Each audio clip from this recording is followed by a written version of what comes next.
Bonjour Rebecca. Bonjour Margot. Alors on vous retrouve parce que le week-end dernier, vous étiez à Rotterdam pour le Grand Prix de la communication extérieure. Alors vous allez nous raconter un petit peu les coulisses. Il y a eu 2 jours de délibération pour choisir les meilleures campagnes d'affichage des 2 dernières années. Et pour tout de suite rompre le suspense, le grand gagnant du 47e Grand Prix de la communication extérieure est donc Amazon Prime Video qui a collaboré avec l'agence Marcel pour concevoir la campagne d'affichage du documentaire sur Orelsan qui s'appelle Ne montre jamais ça à personne. Margot, vous recevrez d'ailleurs dans quelques instants Jérémy Bautieux qui a conçu cette campagne. Mais d'abord, on écoute la présidente du Grand Prix que j'ai pu interviewer, Boutaina Araki, présidente de Clear Channel. Je ne sais pas si c'est parce que c'est un produit culturel. Je pense que ce qui a vraiment beaucoup intéressé le jury, de ce que j'ai entendu dans les débats, c'est vraiment le fait que cette créa utilise le média pour ce qu'il est réellement. C'est-à-dire qu'on a utilisé des panneaux, leur emplacement et à travers, parce que vous savez que la campagne était une campagne sur des panneaux qui allaient de Caen à Paris et retracer finalement tout le cheminement de la carrière d'Orelsan, de son succès depuis sa ville natale, voilà, jusqu'à sa montée à la capitale, etc. Et donc, ce qui est intéressant, ce qui, je pense, a séduit les jurés, c'est ce côté utilisation physique presque du média qui raconte une histoire.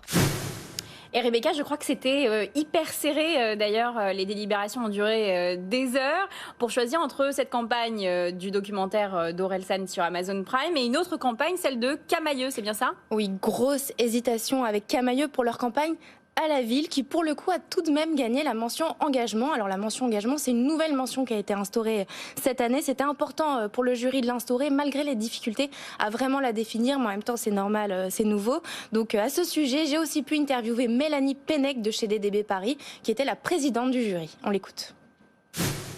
Le prix de l'engagement, il est né d'une volonté de mobiliser ce secteur qui est quand même assez mobilisé, pardon pour la répétition, mais sur ça, sur les engagements. C'est-à-dire qu'ils font beaucoup d'efforts au quotidien pour faire en sorte que la pub soit plus vertueuse. Nous aussi, en agence, je pense qu'on a notre responsabilité là-dedans, de dire comment est-ce qu'on ne reproduit pas en permanence des archétypes, etc., etc. Donc on s'est dit, on a envie de récompenser un annonceur ou une campagne qui ferait un vrai rôle pour ce que c'est, à savoir quelque chose d'assez simple. Je passe dans la rue, et d'un coup, j'ai une autre vision du monde ou une vision moins cliché du monde. Voilà.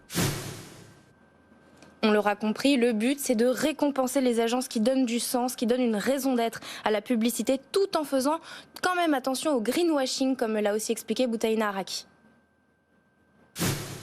La communication extérieure peut être un facteur positif pour faire évoluer l'imaginaire des consommateurs, la façon dont on perçoit le monde. Et donc à ce titre-là, on s'est dit, c'est important qu'on puisse sanctionner ça, qu'on puisse reconnaître que des marques s'engagent dans ce sens-là. D'où l'idée de ce prix, de l'engagement. Et en même temps, je pense qu'on n'y est pas encore complètement, c'est-à-dire que les marques se sont peut-être pas encore complètement saisies de ça, et on sait en plus que c'est très subtil parce qu'il y a un risque de dérive assez facile.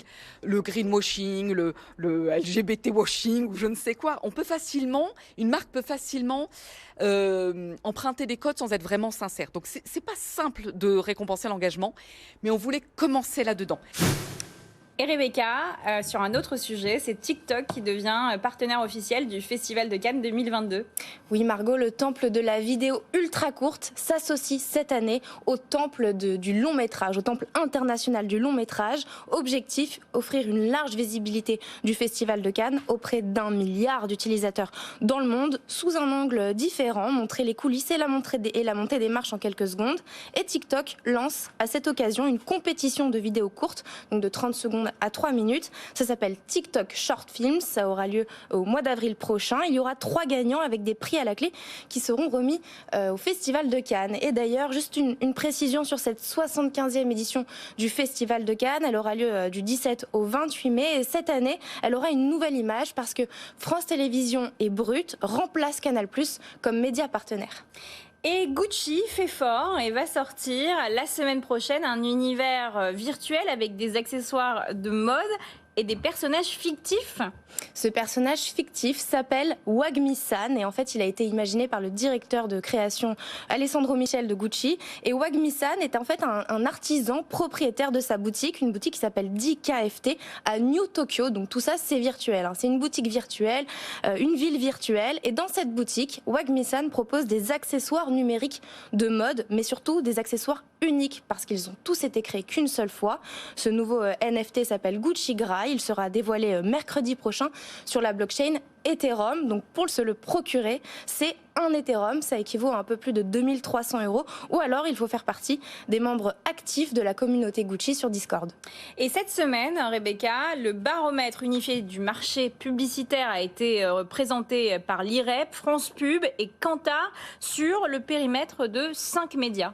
Oui, les recettes publicitaires nettes en 2021 atteignent les 16 milliards d'euros, soit plus 18 points par rapport à 2020. Et oui, entre le télé, le cinéma, la télé, le cinéma, la radio, la presse et les publicités extérieures et digitales, les recettes nettes s'élève au total à plus de 7 milliards d'euros, soit plus 16 points par rapport à 2020. Les dépenses de communication, elles, ont rebondi à 31 milliards d'euros en 2021 et devraient rattraper, si tout va bien, d'ici 1 an leur niveau d'avant-crise. Pour Xavier Guillon, président de France Pub, c'est un tableau optimiste, mais pas sans risque si jamais le conflit en Ukraine persiste. On remarquera aussi plus dans le détail que les recettes ont des disparités importantes entre médias traditionnels et médias numériques.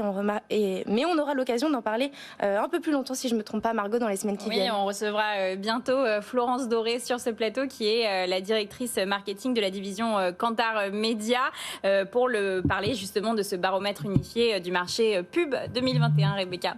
Et merci beaucoup.